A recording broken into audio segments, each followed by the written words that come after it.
L'Esprit vient au secours de notre faiblesse, car nous ne savons pas ce qu'il convient de demander dans nos prières. Mais l'Esprit lui-même intercède par des soupirs inexprimables.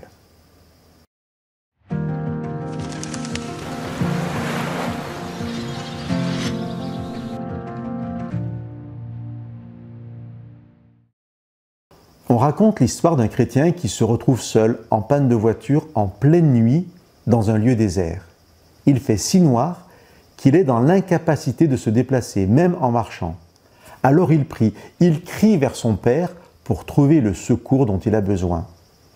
Et alors descend du ciel un vélo.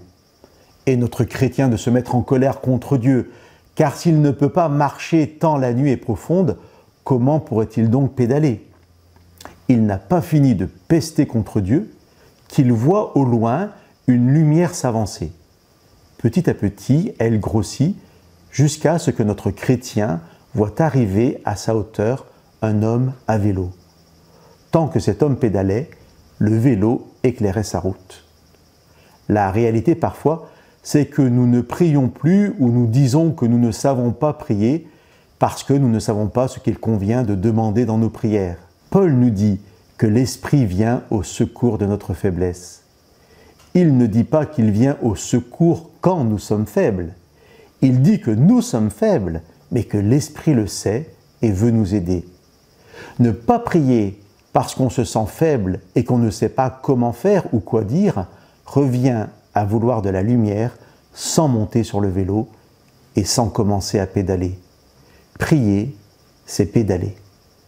L'Esprit intercède par des soupirs inexprimables.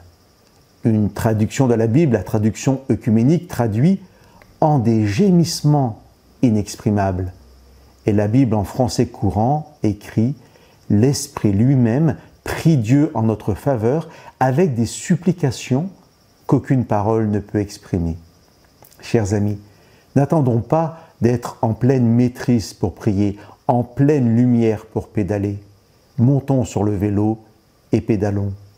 Si nous nous sentons impuissants, découragés, si nous pensons être dans les ténèbres, prions et l'Esprit éclairera notre chemin.